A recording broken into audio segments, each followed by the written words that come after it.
Eastern. You're listening to My Alien Life.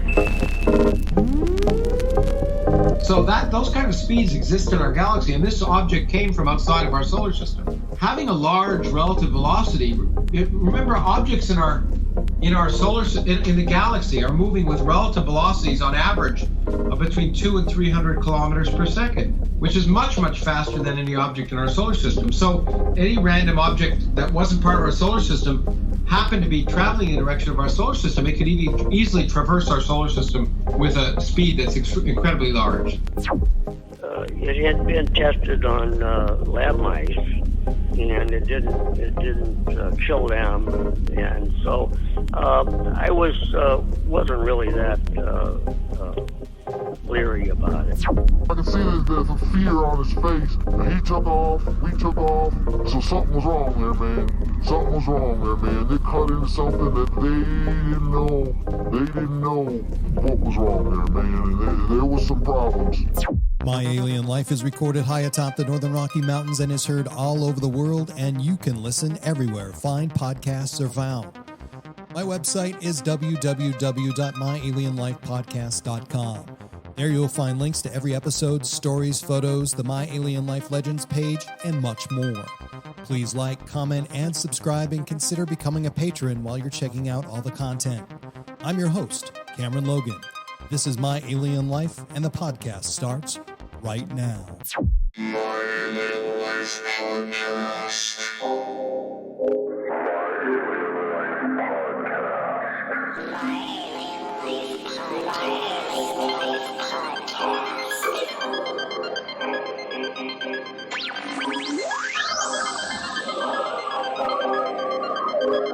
Three, two, 1, 0, and liftoff.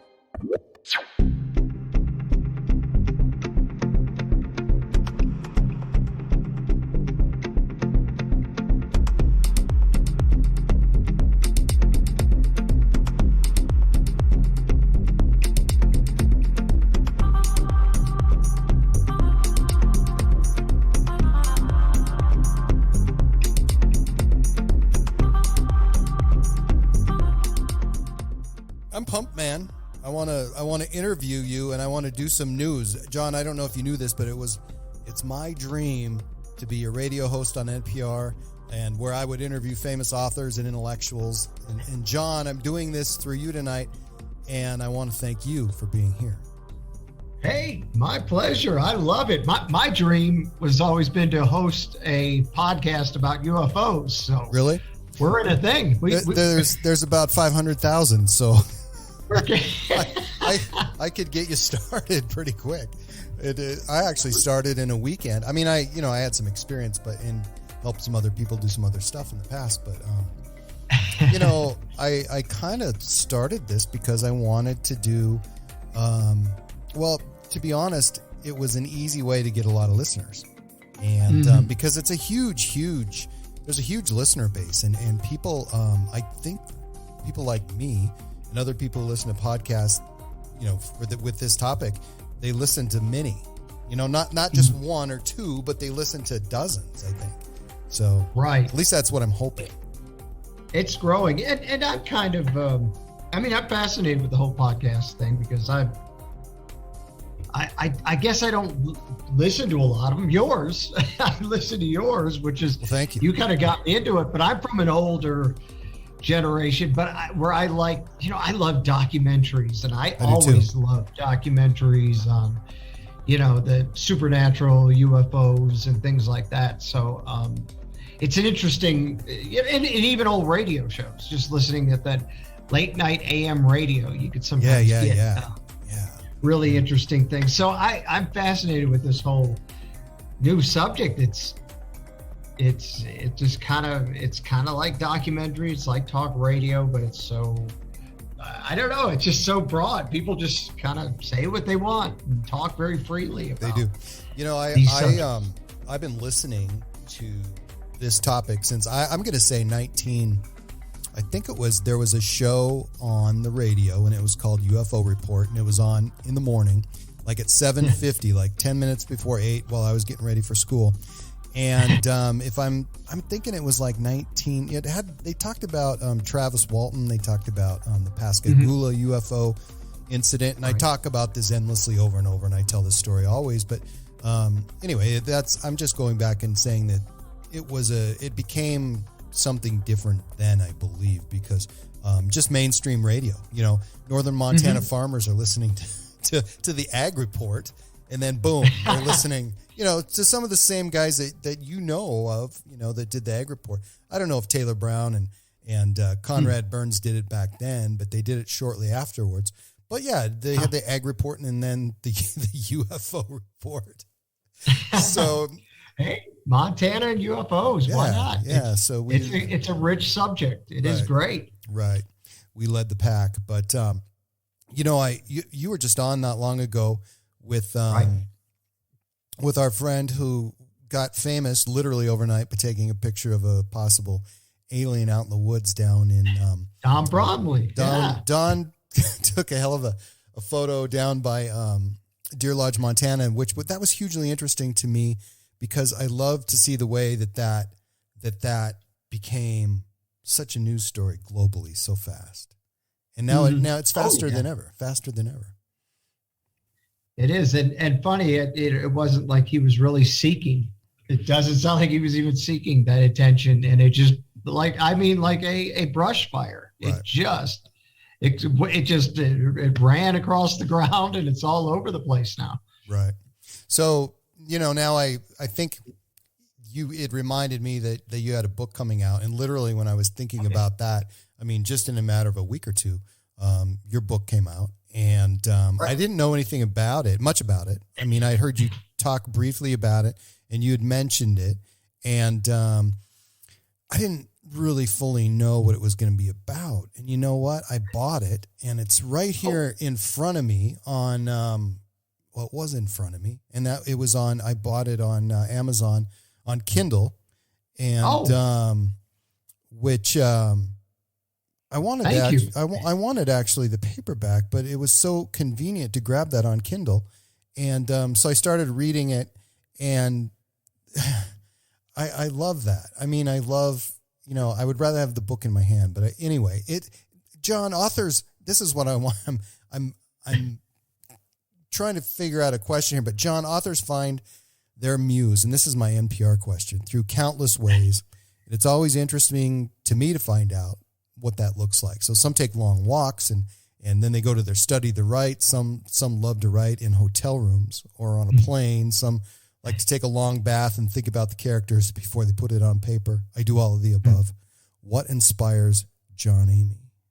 That's my NPR. Wow. That's my NPR question. I like it, and you even did it with a slight whisper. You got to keep it. It is. You got to volume control. It is. That is perfect.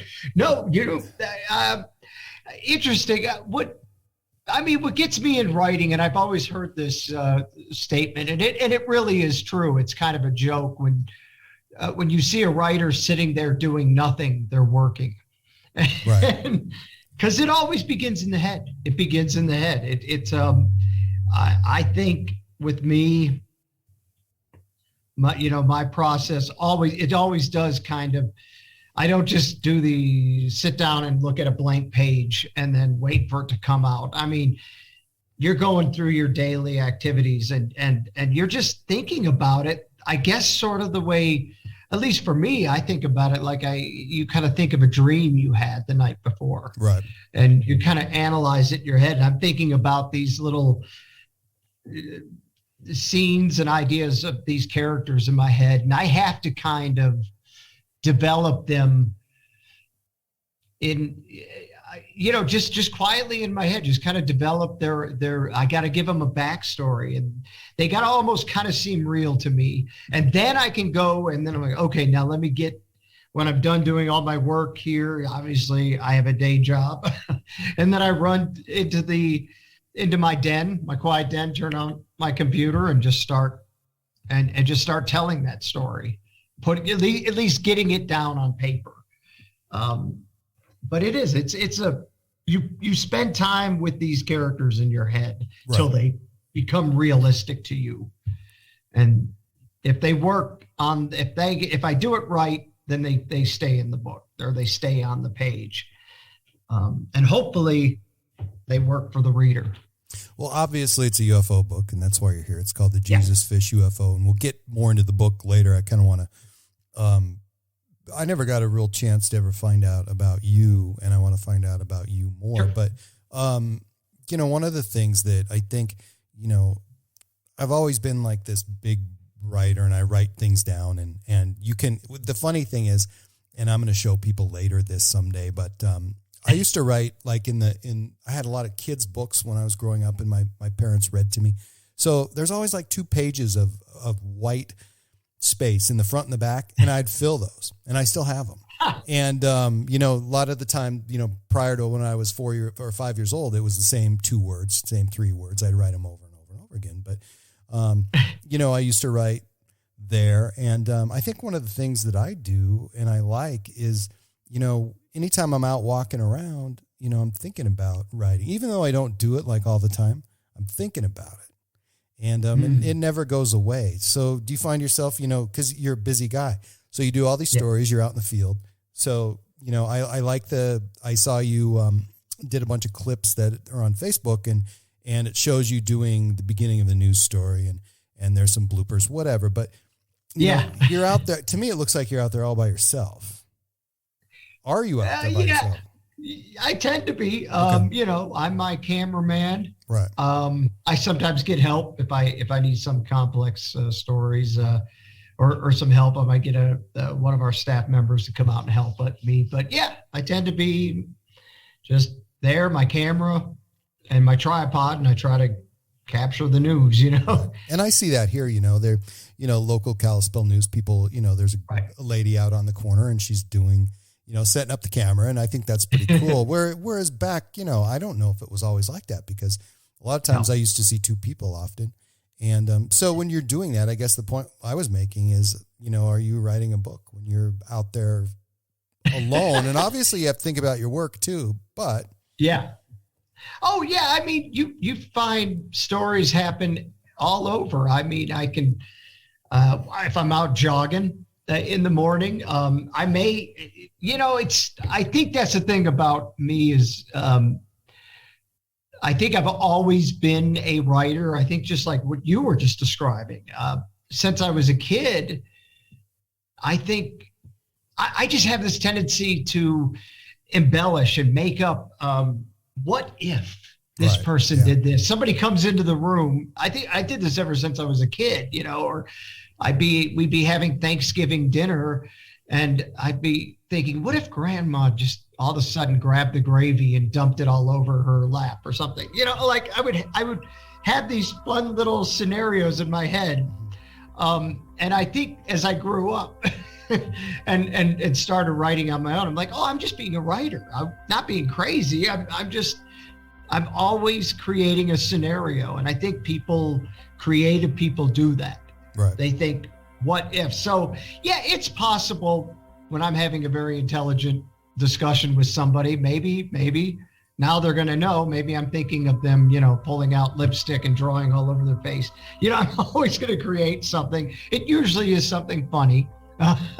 It's just my natural gift. But no, yeah, you learn to control your active imagination. Obviously, there's times I have to concentrate very hard on my job as a reporter. Right. But yeah, no, with writing, you're always, it isn't tapping a keyboard. It's always in your head. And I don't know. Ideas just come from everywhere. I think one of the more inspirational things that I've seen in a long time, and in my mind, it really are those little libraries around the neighborhoods. And I don't know if they put a bunch up in Butte, but you know, they're like 2 foot by 2 foot little, looks like a little house with a glass door, and you can pull up there. And we have a couple in, you know, here in this little town that I live in, but all over, you know, just north of me a few miles. And to walk around and just pop into one and open it up, and you know, here's 20 books that I probably would have never ever read.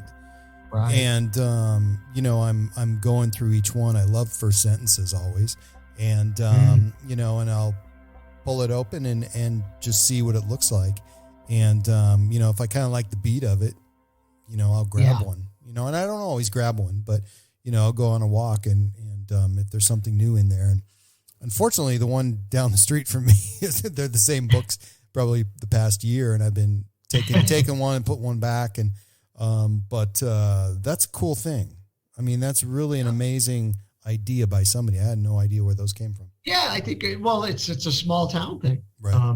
They do have a few in Butte, and I think it's a great idea. Just anytime you can grab a kid's attention, right. Just, hey, here's a book, and if you want it, put it back. And a kid stealing a book is no big deal. Right. They're going to steal something. Steal a book if they don't bring it back. I mean, I'm not. Maybe not a bookstore owner would like that, but books are incredible. They can really inspire you to come up with something. Do you ever remember a book you read that just when you were younger and it just opened you up?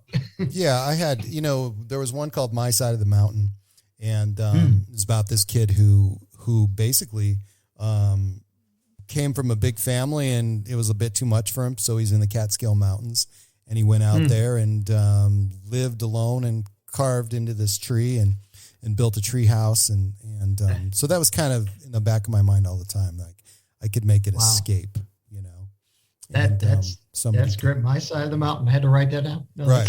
That's great. See, I mean, it's amazing. And it might've been a complete accidental. The other one, we had this in there was some really cool history books.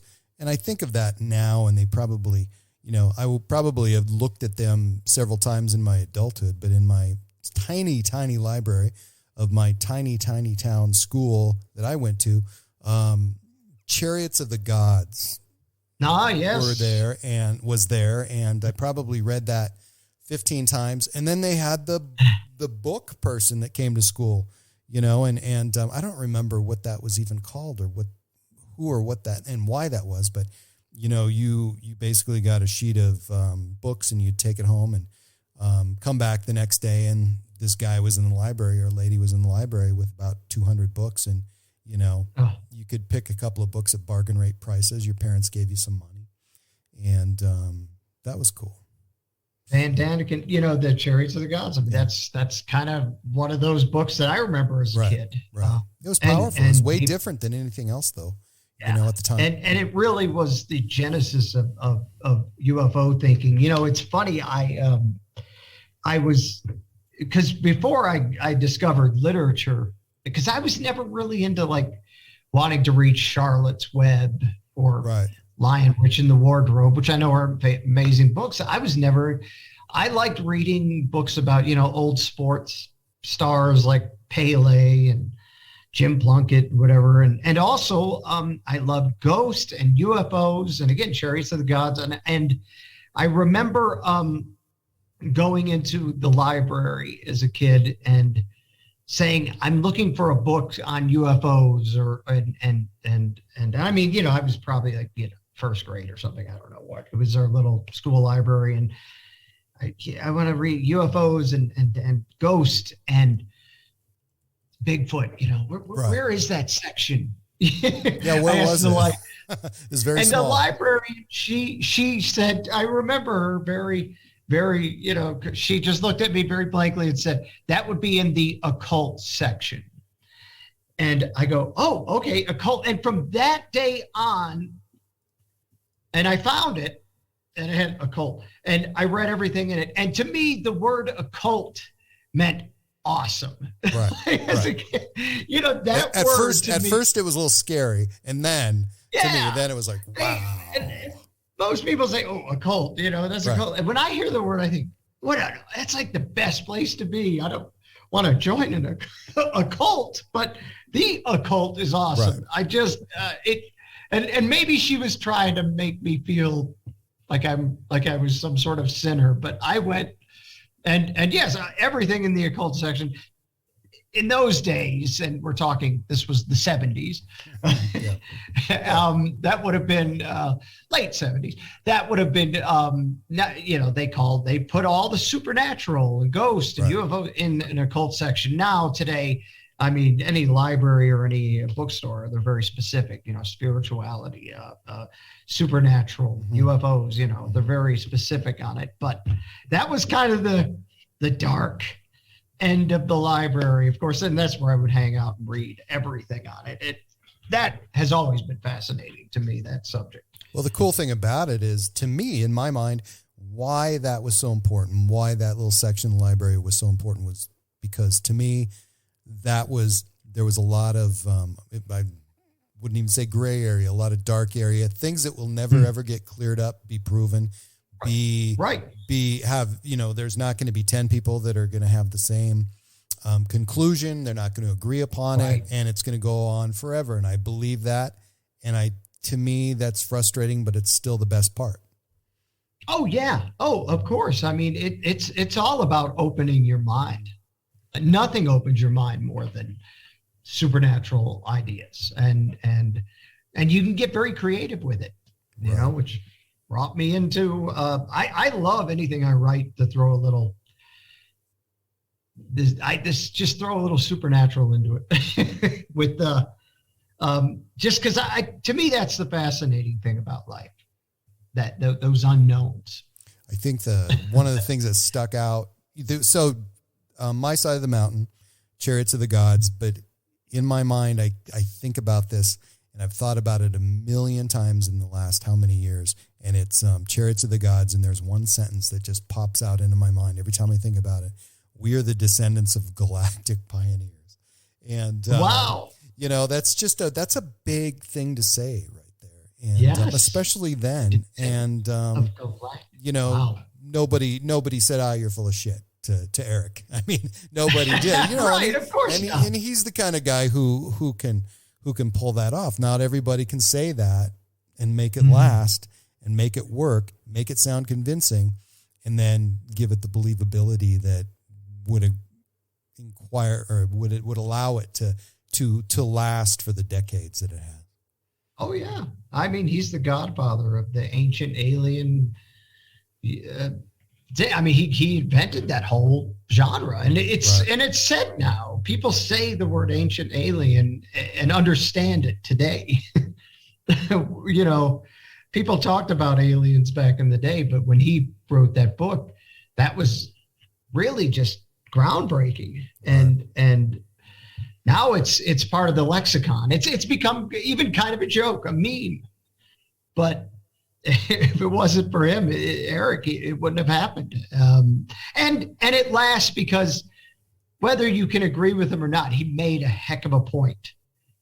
It's so timely though. I mean, every time you pick that book up, it's just, it's current, man. It's the weirdest. It doesn't lose anything. It's still fresh. We're talking about it.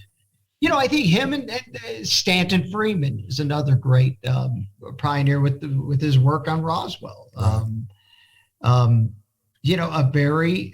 I like guys like them that are, you can tell they're educated and they approach it from an educated standpoint. They know how to make a point.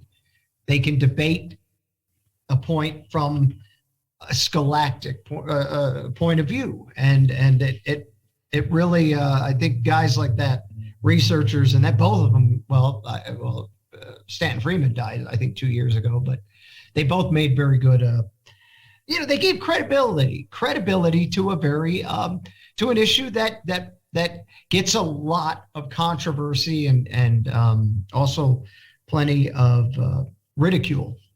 Yeah, I mean, that's part of it. But then again, it's fun though. But they, they hung with it. It wasn't like they just, it was too much and it became something too much of a burden in their average ordinary life. Their average ordinary life was that. I mean, it was everything they did and everything they aspired to be was part of ufology, and that's pretty amazing to strike out and make that commitment so long ago when it was younger. Yeah. And it took courage to do it. A lot of courage. I think what they've done is people can talk about ufology, the subject of UFOs, without the level of ridicule that they would have gotten in those days. I mean, people are looking at it intelligently now, and you've got politicians and everybody else talking about the subject as if we need to do more. Right. And it's because of folks like them that had the courage to say, this is fascinating. Let's research it. Certainly it's an open question, but it's now one that many people can talk about it. We know educated doctors. We got a guy here in Butte. Yeah. Dr. Michael Masters, who's researching this subject and got some really fascinating ideas about it. And like I said, I'm just tickled that people can discuss it intelligently today. I think I've had 6 or 7, including 2 Harvard grads that wrote books, and one in particular, he didn't actually write about UFOs, but he's willing to talk about it. Did you ever think that would ever happen? I mean, did you ever think you would have a Harvard grad write a book about? Yeah, no, I mean, not really in that sense. Never thought of it. Yeah, no, I mean, and I think it's great. I think it's terrific because, there's every subject gets your fringe people, let's say in a polite way, your wing nuts. So it's great to see people that can rationally talk about it too. I always say, I love the subject of ufology and the topic. I don't like it, and I think I said this before in our last interview, I don't like it when they jump the shark. Right. I like when they keep it. I mean, I prefer it staying. I don't know. Maybe it's a little, and I understand some. You probably like to see people go a little bit to go and talk about it. I mean, if I was doing a podcast, I would like to talk to more interesting people and accept all their different ideas, or at least hear them. But yeah, so I'm just tickled that people are taking this on like journalists and like academics. Right. And it really has happened too since, 2014, especially picking up in 2017 and 18. One of the things that, I always find interesting and early on, when I started writing about it and then started podcasting, I was worried about guests. I was worried about finding new guests, and that's not even a thing because literally every day, somebody's contacting me. And, I think the coolest thing in the world are people that really have a unique experience to talk about. And it may not be just exactly like you'd think was going to happen. And I think it keeps it exciting is, it's fresh. And, I've had people come on and show a variety of emotion, including, they're crying on the show and, they get borderline hysterical because they're reliving that. And it's something that happened. And, it's just, again, it makes the whole topic deeper. It makes it more interesting. But then again, it's that answer is more elusive than ever, I think. Even though we think we have some answers, I think there's more questions than ever. Oh gosh, there's so many questions, and it's great. And it's funny how you say how you can get such a visceral response from people recounting something they've experienced. And I kind of envy that because, again, as a guy who's always enjoyed the subject of UFOs, I just do not get tired of it. I watched several documentaries last night on it, in fact, and I've yet to see one. I've yet to have a really good encounter. I'm one of these people who would love to see one, and something that I clearly can't explain.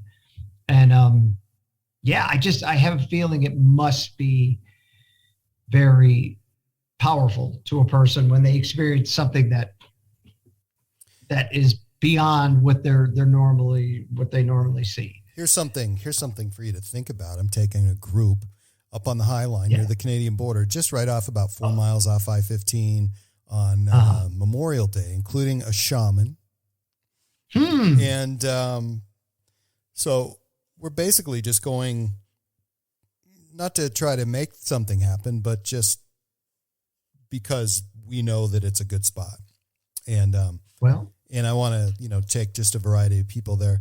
And even if nothing happens, I'd kind of want them to kind of experience a wide open expanse of property that is like nobody's ever seen before. At least they haven't. I have many times, but sure. It's amazing out there.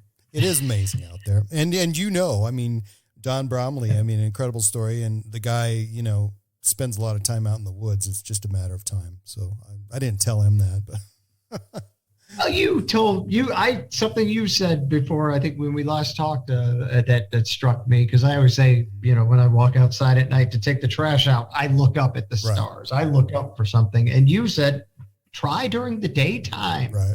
Don't forget. Right. And it does happen a lot of time right there in broad daylight from things that I've read. That's where it happens sometimes, right there in front of you. I've heard people describe sightings, something the size of an orange all the way up to miles in diameter. So there you go. Wow. Yeah.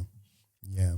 And I don't want to get I want to talk about your book too. And before the question that's in my mind, and it's right here on the screen in front of me, I want to know when you decided to write a book about UFOs and why. When did that pop up? Because that's I want to find out about that.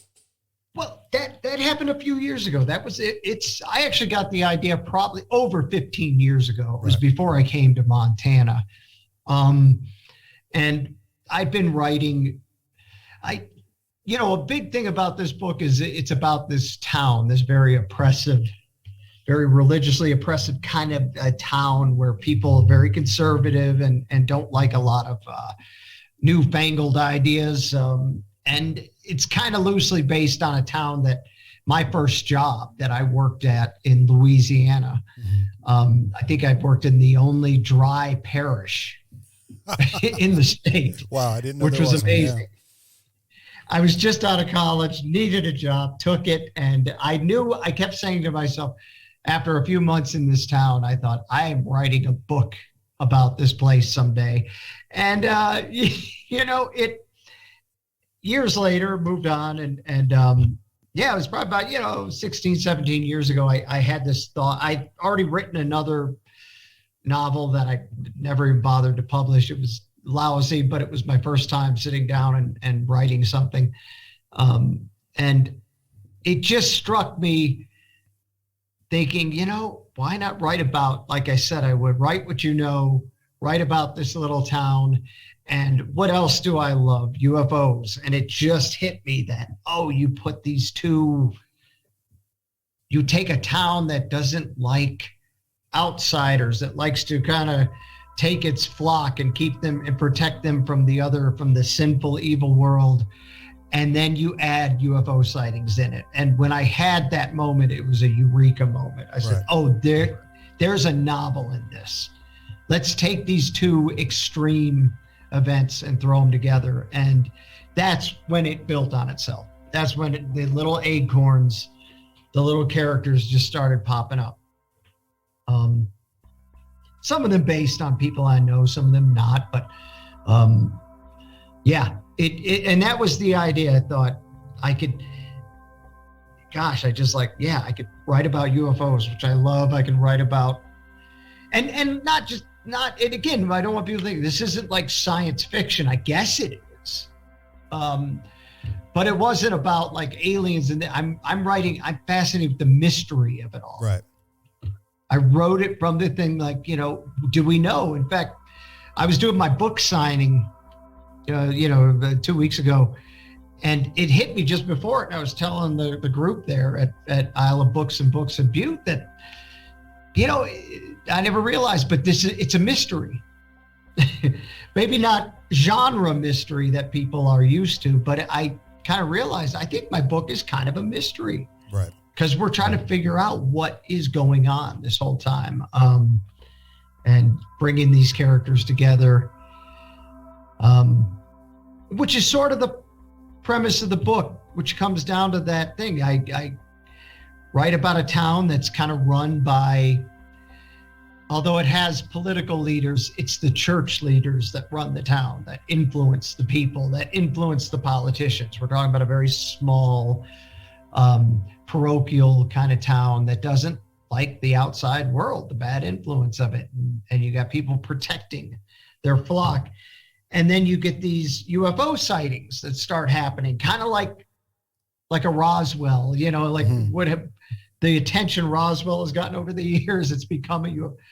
This terrifies the town folk who don't want their town to be like that. But when you get a bunch of UFO sightings, a bunch of lights, you're going to attract people. And of course, it attracts, as you know, the most interesting and diverse group of people you'll ever see. Very diverse, yes. New Age freaks, potheads, geeks, very intelligent, just all sorts of people. Shamans come to this town, and not the type of people these very simple folk are used to seeing. And there, of course, is instantly in any great bit of fiction or writing, if you could get conflict, that kind of scraping, that conflict, that where two sides are rubbing each other very in a rough way, you're going to have. That's when you can get drama. That's when you can get a story. Right. I think one thing about I find interesting, and one of the reasons people pick up a book is conflict, and the other side of that coin is that it escapes into real life, meaning that you've worked in bigger towns and bigger places when you have more than 20 people or even 10 people in the workplace, right, or group of friends. I mean, invariably you encounter this conflict, and it just becomes overwhelming, but people don't let it go. But a book is so entertaining with the conflict, but yet in real life people have a hard time when it's kind of destroying them. So I think when you get to read about it, it's sort of helpful, and that's why I would like more people to read about it. They can totally figure out how to avoid that kind of conflict, but never do. Why? Right. And this is satire. I mean, I write it with it's humorous. It's dramedy, if you will. It has some very serious stuff in it. Very serious stuff in it, and uncomfortable things about society, as you could imagine, the uncomfortable things you might encounter in a small southern town. But it is satire, and I exaggerate a lot of it, but the greatest truth that's where great truth comes out of, through satire, if it's done right. And hopefully, I'm not going to write about a person's everyday life and make it, people want escapism. And so I try to make it entertaining and exaggerate it to the point that it's entertaining. And like you said, maybe when you're done, it can help you work through our everyday mundane conflicts we got to deal with. But, the other thing is that, just from what I've read so far, and I haven't gotten too deeply into it, the idea of characters and you mentioned a few of who those characters would be, but if you were in Louisiana, then you came to Montana, you've met a lot of characters. Oh, yes. Oh, gosh. Yeah. I mean, I love it. Butte is a character town. I mean, I'm writing a novel right now. I've been in the past few years. While I've been working on this, I'd stop and I've got a novel taking place right now in a little mining town in Montana. It's called Knoll, Montana, but it's very, I mean, you can't spend any time in Butte, especially if you're a writer, and not be inspired by these characters.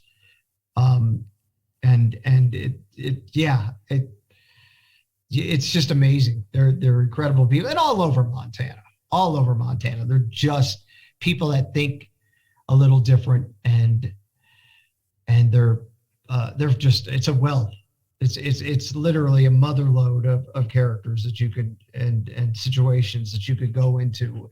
I mean, the nature itself is a character. Right. The mountains are characters here. Those plains those long northern highline plains have something incredible to them as well. You know, and it's I don't know why that is, but I think it could have something to do with the lack of population, and you actually pay attention to people. You know, it's like if you're in a big city and I think people kind of fall into the same trap where you know, you walk along and you don't pay attention. You're not listening. And, you know, whereas in Montana, you might be in a bar with only two people. More than likely, you're going to be there with two people. And, you know, one of the things that I thought was so interesting to me that I never really thought about, you know, somebody asked me one time and they were from out of town. It's like, how does this place survive with only one person in it? the local tavern, there may be one, or there's hopefully two in the small town, but you know, how does it survive? They drink a lot. Right.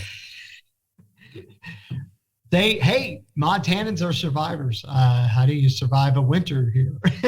Right. You know, I mean, they are incredible. No, people here are resilient, and they do. And yeah, I mean, to your point of in a big city, I've been in big cities. I've walked through Chicago, and you can feel far more alone in Chicago than you could in Lewistown or something like that. Right. You know, I mean, far more lonelier there. You could walk down the street and never look in somebody's face, you know, because you're not supposed to. You got your place to go, and you go. Exactly. It's a different world. Montanans. It's a kind of solitude here in Montana that's refreshing. Because I never feel alone here, and people are genuine, and they talk to you in a genuine way. But yeah, I mean, you just can commune. The mountains around Butte, I found a funny thing. They're like they're comforting you. They're like arms that embrace you. Sometimes when I go north to Great Falls, I get this uncomfortable feeling when I'm driving and I can't figure out what it is. And then I realize my mountains, I left them behind. You know, you go out north of Helena and you just hit this flat and you can't see. You may see a glacier. Just changes. And you feel, and if you're used to living here, like in a place like Butte or even down in Livingston, you know, people, you find comfort in the mountains. It's weird. And when they're gone, holy cow, I feel exposed. Right. It's funny. They really become, the landscape is just as real as the people. It comforts you. It's an amazing place. I think one of the things that I've noticed, like, you know, hanging out in a big city is you're walking along and you feel really lonely there. And I think it's because that I get this feeling, and this is just me, that nobody here is on the same page as me. And whereas when you're in Montana and there might be two people, you just suddenly feel that it's all common ground. Everybody's on the same page. And literally people come up and tell you their life story and start talking. And they give you all of it. Believe me. If anybody who's listening, they give it all. How is this? Right. And they're not, and they don't distrust you. I mean, I think Montanans, their first instinct isn't this person's going to do something, you know, how they're going to take advantage of me. Right. Whereas I think people in larger populated areas guard themselves, because there are people that will take advantage of you there. You can't trust everybody in a city. You probably could if you would let your guard down. You might be pleasantly surprised, but everybody's on edge. Right. Here, I think they really want to genuinely get to know what you're all about and then judge you. Exactly. Good point. Not before, after. Yeah. And they will judge you. Not harshly, though. Not too bad. Sometimes. The thing in Montana, I found this out to be true, especially in Butte. In Butte, when I realized I started fitting in when the guys, you know, the guys around town started calling me a douchebag. Right. And you know what I mean? And hey, douchebag, then you are in it. See, that's when you become a good fella. You're great. You're accepted. Right. If they don't like you, they don't call you anything. Yeah, they don't talk to you. Yeah. You don't get it. Once you, hey, you're one of the assholes, then you're in. It's like, oh, I get it now. Now that they can insult you, that means you're a good guy. if you're a jerk, they don't even pay attention. Exactly. So what's the book about? Talk about the book. Just take us through it really quickly. Give it about 5 minutes if you can, because I'm gonna, as soon as we're done here tonight, I'm gonna read. So what's it about? Oh, good. Well, again, this book is about a small Texas town that is very parochial, very it's run by its ministers and the church. It's a dry county. There's no alcohol. They do not like the corrupting influence of the outside world. These are very conservative town that all of a sudden starts getting UFO sightings, strange lights in the sky. First reported in the local paper, and then, of course, as these things start to grow, it gets national attention as time goes by, and then many people converge on it. The people that that the town leaders would hope would never come have finally arrived. An alien invasion, if you will, although these are terrestrials, right? Not extra. And the mystery continues of the lights in the sky, and yet the conflict of there's a minister in there named Pastor Holloway, Reverend Holloway, and he's kind of he's the shepherd of the town, and he's trying to protect his place from the influence of these people and this attention. You're starting to get business people thinking, well, maybe we should sell alcohol. It would help my restaurant sales. And maybe we should sell T-shirts of UFOs and kind of make the town touristy. And of course, he doesn't like it because, well, they're not in the Bible. You see, anything that he's a fundamentalist. And in the meantime, there's it's almost about, you have the religious, but the ufologists too are religious. They have their own religion. They believe both sides, whether it be the ministers or the ufologists, look to the sky for answers. And they don't even realize how similar they are in these two ways. So this is the mystery. And there's also a character in there named Sewickley, who is sort of the king of ufologists. He might be he's very hip. He wears a black trench coat, smokes a pipe. He's kind of the king of the nerds, who is sort of the leader of the watchers, right? Which they call, which the town folks are the watchers that hang out in this field and camp out and have campfires and enjoy herbs and everything else and watch for UFOs. And Reverend Holloway is sort of the head of the town, of the conservative folks. So there's this kind of fight. And we're trying to say, is it true or isn't it true? What is it?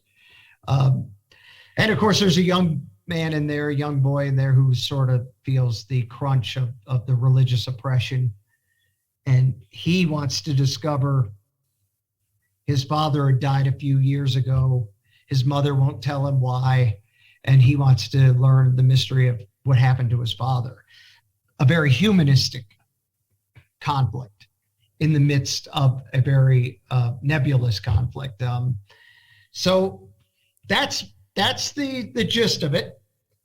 And you're going to see a lot of interesting, and there's just this is a town that is full of interesting folks. A lot of interesting characters and many conflicts. There's a lot of UFO fiction out there, and I would say, I don't remember the last one that I've read other than maybe Stephen King, but the thing that I find interesting is the fact that I really don't know if it's popular amongst UFO enthusiasts, because I mean, mainstream, every reader would read Stephen King, but sure. The tens of thousands of people that maybe listen to me, every year. I don't, I know they read a lot of books about UFOs, but I love the idea of fiction because it grabs them and whoever else wants to jump aboard because it's cool. It's a cool thing now. Yeah. Well, and this book, I use a lot of references to. I reference a lot of the sightings, a lot of the historic sightings, because there's debate going on. And I used a lot of my UFO knowledge. This book takes place in the 90s, so there's a cutoff point. I actually had to kind of be careful about, wait, did that sighting occur after this time? Because I wanted to keep it consistent. I wanted that going on. But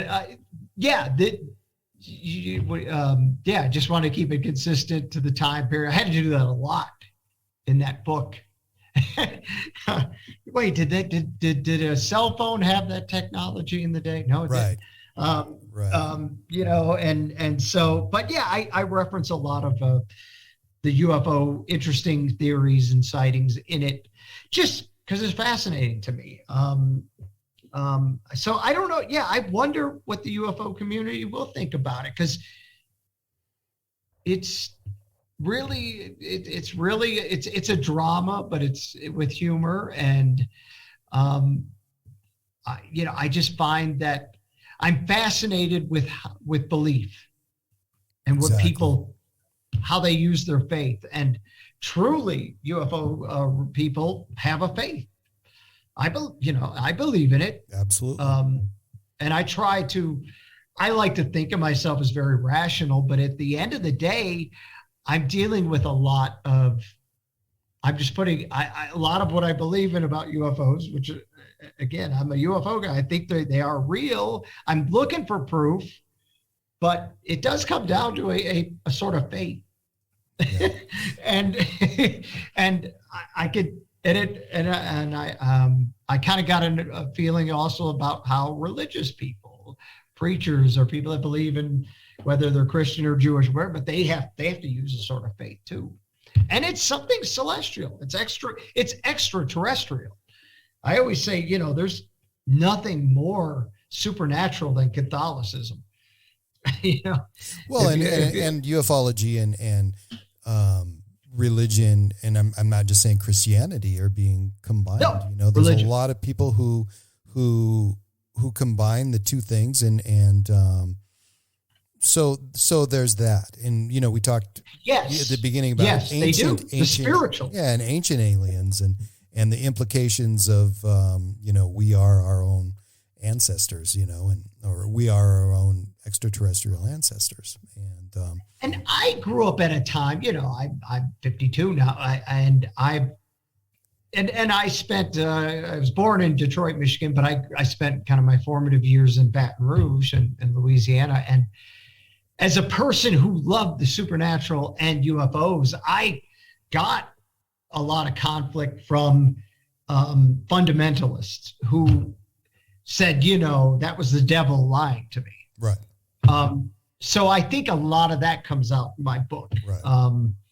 In that regard. And it is interesting now because you do see people looking at the spiritual side and UFO. I mean, well, you had the Vatican even recently, in recent years, almost preparing, saying, hey, if they're out there, this was God's plan. I mean, that huge. Blew my mind. Yeah. Because I was told, no, it's not real because it's not in the Bible. Right. So that's where my conflict comes through in this book. I kind of push those two sides. This town certainly is not as my fictional town of Leesburg, Texas, is not that open-minded to the spiritual side of maybe extraterrestrials and are they angels or are they this and that? What was really cool to me, and just because I knew you, all of a sudden I'm looking on Facebook and I see you with this book. And then I was like, oh, I don't want to miss this. And then the next thing I saw was you on the front page of a paper at a bookstore. Yes. And that was cool. I mean, that is so cool because what bookstore was that? And it's an actual bookstore. It is an actual bookstore, which is wonderful. That's the greatest thing. It was Isle of Books and Books in Butte, and it's a new bookstore in Butte. A new bookstore. Isle of Books was in Bozeman, right? And Medley Antonelli she started it. She's a young entrepreneur. She has bookstores, and I don't want to say too much because I'm going to get it all wrong. I know she has one in Bozeman, but she opens bookstores everywhere. She believes in the idea that bookstores are not dead, and she opened a great one in Butte. We had a wonderful book signing. It's just fantastic seeing people coming in and really wanting to experience that. And she's of this belief that, you know what, people still want to hold those books and they want to browse and they want to talk and enjoy that social atmosphere. And she's going to even put a little coffee shop in next to it, which is so great. Isle of Books and Books. Go to it, check it out here in Butte. It's wonderful. Everything about her idea of bringing that bookstore back. And Butte has several bookstores. Wow. There's several. There's one called How Novel. And I'm just saying, because I don't want to, I'm not trying to leave anybody out, but How Novel. And then there's a used bookstore that's right on Montana Street, a really great bookstore. And of course, I'm probably blanking on the name. I go there all the time. It's huge, and it's used books, or lightly used books, and you can buy them there, Butte. And there's one on Harrison Avenue, a little bookstore. You'd be surprised. Butte it has more for a town its size, has actual bookstores, and it's a wonderful thing. Well, I think the last time I was at a bookstore, it was in Bozeman, and the thing about it is, we had like a Barnes and Noble or whatever here at one time, and it was beautiful. It was a wonderful thing, but it wasn't like a small town, bookstore with really tight, tight stacks and whatever, and of course we do have a library, and there's libraries around, a few smaller town libraries, but one of the things that I miss is that. And I can't even put my finger on what is the most important thing, what I miss about it most, but I think that, it would inspire me to read, number one. And when I would go in there to look at something, usually I didn't come out with the same thing I went in there for. Right. And you I don't discover find that happening anymore. You could go on Google and Google books, and there is something different about going into a store. Same thing with, remember the record stores? You remember going into a record store? Wow. That feeling of just, everything is at our fingertips now. And you got my book on Kindle. I don't do books that way. I go out and buy them, and I got to have them in my hand. I love it. But there is something about seeing books on shelves and looking at the cover art and everything. I mean, it's just it feels like you're exploring, and it's a great feeling. I don't know what it is. It's just, and the fact that people want to talk to you about it. That's getting back to the social thing. Right. Somebody will come up to you and say, "I read that," and you want to tell me about it, or what, It moves, it inspires humanity and talking and something I think we do want. I did a podcasting class at the college here, and one of the things that this lady had she actually is a writer, and she works at the college here, but one of the things, she did a podcast, and it was called Shut the Fuck Up, I'm Reading. And so it was her and another lady talking about a book, and they did like 3, and I just couldn't convince them that it was that good to keep it going. And I'm not sure why they didn't keep it going. This is what I'm doing is a lot easier than writing a book, and maybe it was too easy for them. But, the fact that so they did a podcast about reading books, and while they were doing that, and I was listening to the 3 shows that they did, it just I just wanted to write, and read. And I felt like such a fraud because I felt I was taking the easy way out, because this is my creative, outlet. And it's, this is what I'm doing instead of, writing. And realistically, I've posted some on Patreon, but, my notes and stuff that, I don't take any notes anymore or do any preparation really. And other than maybe 3 or 4 sentences, and then do a podcast where, prior I would have, as many as 15 pages that I did, and for like a 2-hour show. And so, yeah, I feel like I'm sort of taking the easy way into creativity, although this is good stuff too. But the book, the whole community of people and book related stuff that we can do, I just don't want that to escape us ever. Yeah, it's just, be creative, you're doing your way. I mean, I'm crazy with creative. I mean, I write songs, I do acting sometimes. I mean, there's so many different ways you can create, just talking. But, even doing my stories for the TV, it's creative. You're creating a small film. You bet.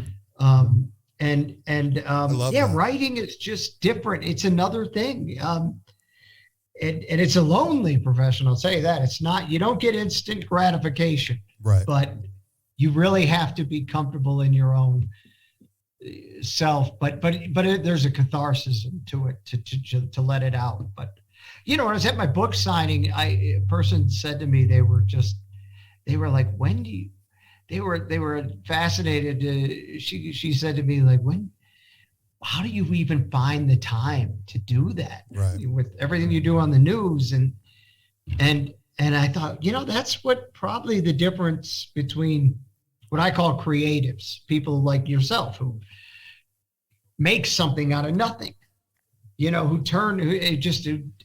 creatives just, they don't, I mean, of course we sit and relax, but I think we're in our head, we always are like, I need to do something. Right. And it's hard. It takes a long time, because after work, there are days where all I want to do is sit and watch TV. But I think there are times like I've got an empty moment. I'm going to write, or I'm going to do this and that. And we have the time. You do podcasts.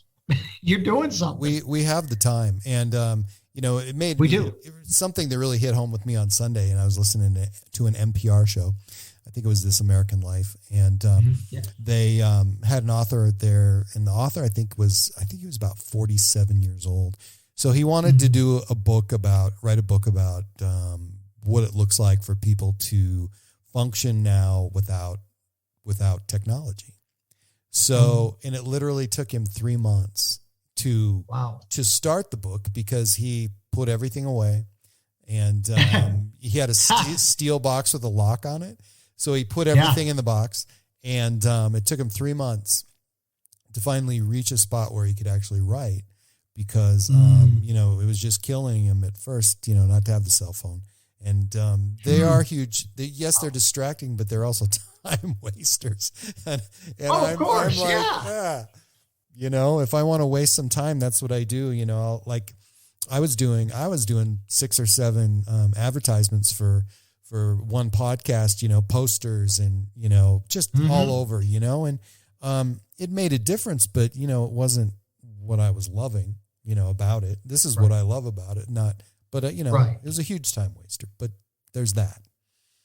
Yeah, no, I mean, we find our ways to do it. We just, I think I look, and if I'm like, I wrote for newspapers my whole life, and I always thought what got me into start writing was I'm going to start writing for myself instead of writing for a publishing company, for a newspaper or for this.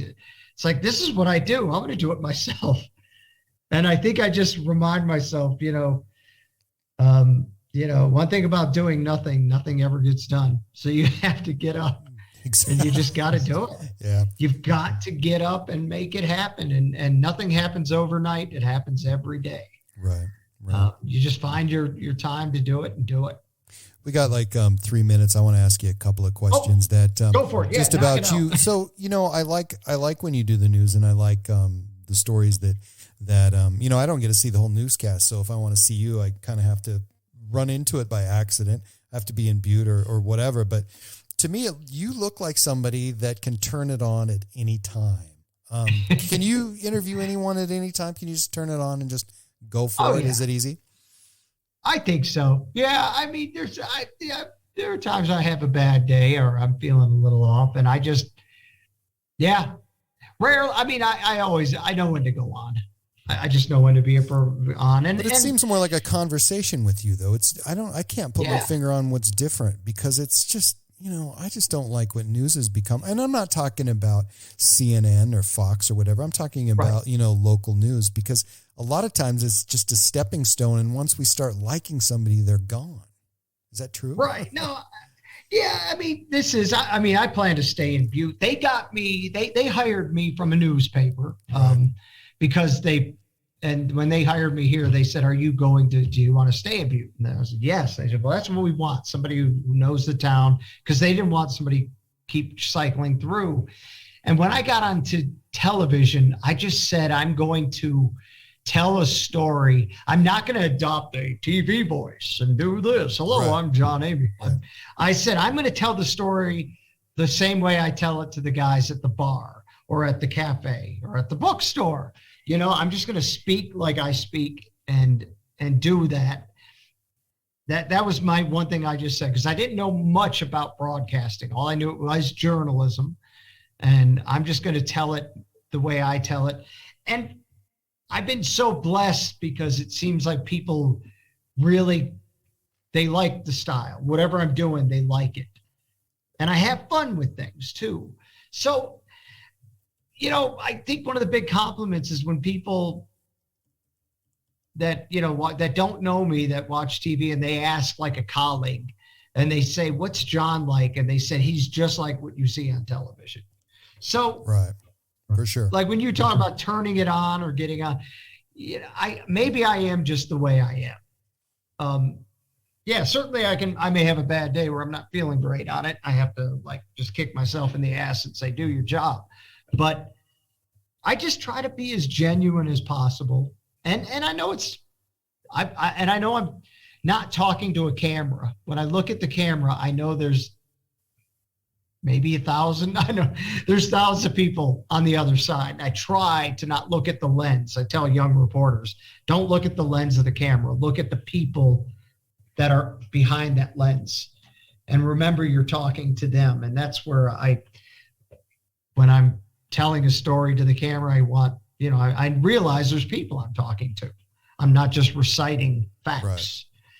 Right. And I try to find something interesting in all my subjects. I mean, they're all interesting in some way, and I just tune into them and learn how to listen. Very cool. So, where do they find the book? What's a more interesting place to find the book other than Amazon, which is hugely interesting and important? But where else can they find the book? Do you have a website? Well, you can definitely find it at Books and Books here in Butte. It is there. I think it will eventually be in stores that will have. I don't think they've been distributed there yet, but it might make it into other stores like Barnes and Nobles or something like that. I don't want to say that. Maybe I shouldn't say it yet, but I know in Butte it's going to be. It is here at Books and Books, and I'm in the process of moving it around to other places. But you can go on Amazon and order a paperback, and it will get to you very quickly. Yep. They print them as they come. I mean, and you can get the copy there. I'm regretting that, because I have it now, and I'll start reading it, but I might order that too, because I'd like to send you a copy, and then you could sign it. I'll send you a copy. I'll send you one. You don't have to worry about it. Since you bought the one, I'll send you a copy and sign it. Awesome. Give me your address. Awesome. I will. I'll message you that. I would appreciate that, because I'm just like pumped and jacked about hold it. Yeah. Hold the book. Actual book. Yeah. And you know, my wife designed the cover. She did? Heather Lingle. She is brilliant.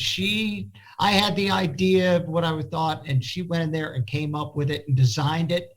And it's brilliant. I think I love the cover of this book and the way it turned out. It's absolutely brilliant. And I always tell people, hey, if you're not into the copy, I'm sure you'll love the cover, because she did a great job on it. And yeah, you want to have that. It feels good. It looks good. I'm very proud of it.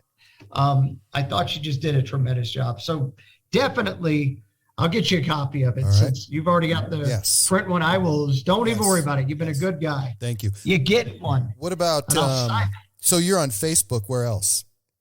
Facebook. I'm on Facebook. That's pretty much where I'm at. But do you have a Facebook page, landing spot, and then do you have one for your news station too, or is it just? Yeah, I kind of use my personal one for my news one. Okay.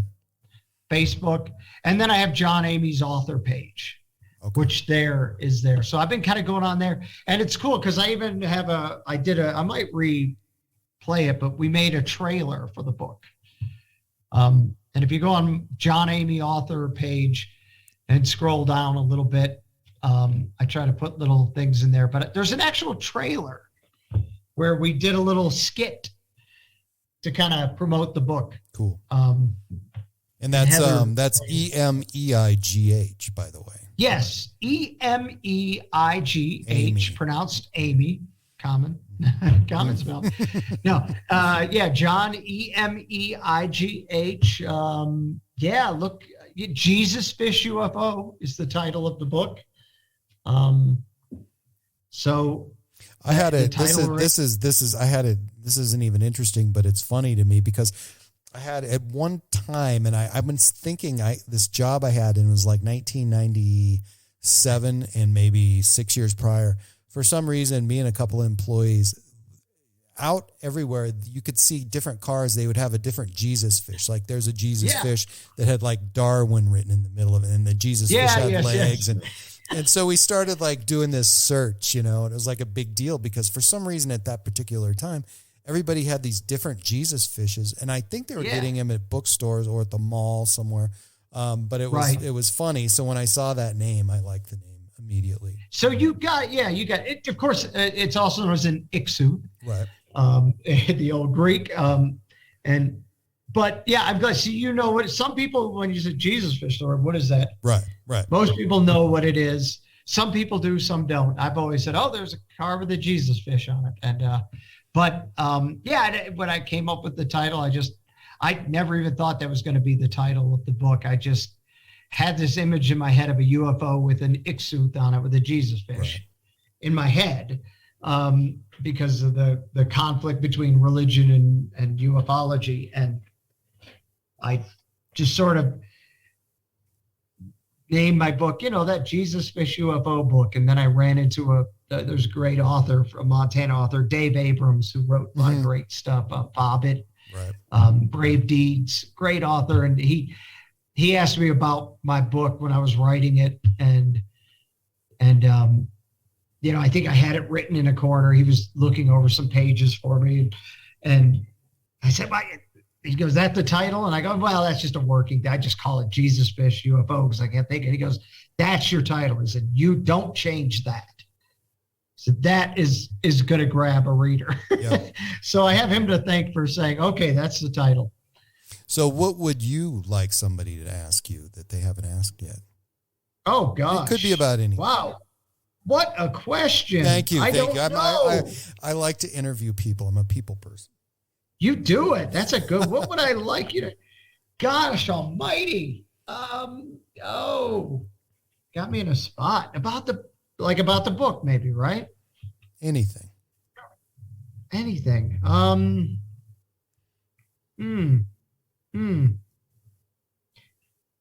about what's next? What do you have another book coming up? Next. Well, yeah, I write a lot of short stories. I write, and short stories are just orphan chapters looking for a novel. But I do a lot of short. I am writing a book that I think has developed while I was writing Jesus Vision, putting it away. Sometimes I get discouraged and I have to work on another project. So I've been working on another book about Montana. My Alien Life Podcast. And like I said, it's about I made it up, but it's a fictional Montana town based on Butte. And that one's just kind of coming through. I mean, it's still in its infancy. I don't want to say too much about it, but it's grown to where I think it's going to be something. It's definitely a project I'm going to finish. And I usually, a novel is like a child that's born early, maybe like in the old days, where I don't want to name it because I want to be sure it lives. And this one I think will live. But it's going to be Montana based. Cool. And definitely I'm going to I'm putting everything into it that is what I feel is Montana and makes it amazing and beautiful and magical. And it'll be funny. It'll be similar to Jesus Fish, maybe even funnier. All right. I think I get better as I write. This little ending that I have is inspired by Montana NPR and Good. And Marcus, what's his name? I'm not going to say his name because I don't want to get it wrong, but Butte, Montana is now an extraterrestrial landing spot for authors. You've been listening to This Montana Life. Thank you, John Emeigh, and good night. Excellent. Good night. Thank you for having me.